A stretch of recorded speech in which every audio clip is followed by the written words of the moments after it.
Hey guys, কি খবৰ? আজি ওলালোঁ লগতো আৰু মই মটন আনিবৰ কাৰণে।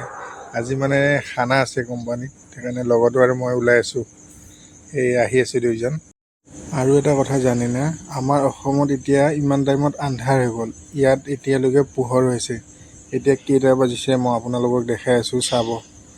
এই টাইমটো মই দেখাইছোঁ চাওক। এতিয়া ইয়াত 7:05 হৈছে, এতিয়ালৈকে ইয়াত পোহৰ হৈ আছে, দেখিছেনে? ফাইনেলি আহি পালোঁ মটন দোকান।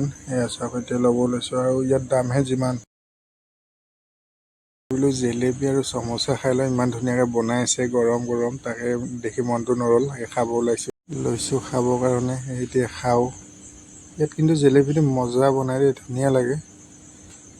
এই 10 টকা তেনেকুৱা 4 পিচ দিয়ে আৰু ইয়াত কমেই দেখোন দামটো। এনে হোটেলত গ'লে অলপ বেছি লয়। ইয়াৰ বাৰু আমি ফুটপাথৰ দোকানতে খাইছোঁ। ফাইনেলি মটন লৈ আহি পালোঁ। এতিয়া মটনখিনি ওলাই ধুই লওঁ। এতিয়া ধুনীয়াকৈ বাকি লৈছোঁ। মটনখিনি বাকি ধুই ল'ম মানে এতিয়া। ধুনীয়া মটন দিছে। কেজি ইয়াত 750 টকা হ'লে মানে মটনখিনি ধুনীয়া দিছে আৰু। চৰ্বিবিলাক লৈছোঁ আৰু ইয়াত চীনা মাংসটো সেইটো আনিছোঁ। এতিয়া মানে মই এইখিনি মছলা, পিঁয়াজ, নহৰু, আদা, জলকীয়া লৈ লৈছোঁ। এইখিনি মিক্সাৰত মাৰি লওঁ।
সি ফাইনেলি হৈ গ'ল আৰু। এতিয়া আমাৰ কাৰিকৰ বাঢ়িব ওলাইছে। মই বনাইছোঁ বাৰু মটন, সি ভাত বনাইছে।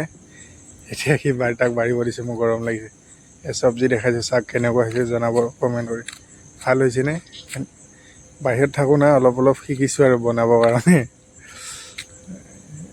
ইমান ভালকৈ নাজানো, হ'লে ঘৰত থাকোঁতে এতিয়া বাহিৰত থাকোঁতে জানো আৰু অলপ অলপ শিকিছোঁ। সেই লগৰজনে বাঢ়ি আছে। মোৰ চাট দেখিছেনে? ঘামি অৱস্থা নাই। তাকে আৰু বাঢ়ি লৈছোঁ। এতিয়া খাম আৰু দুইজনে। আৰু কেইজনমান মানুহ আছে মানে, সিহঁত এতিয়া নাহে, ৰাতিপুৱা সময়তহে আহিব। ঠিক আছে, আজিলৈকে বাই বাই। কেনেকুৱা হৈছে ৰেচিপিটো জনাব। যদি ভাল হৈছে কমেণ্ট কৰি ক'ব দিয়ক।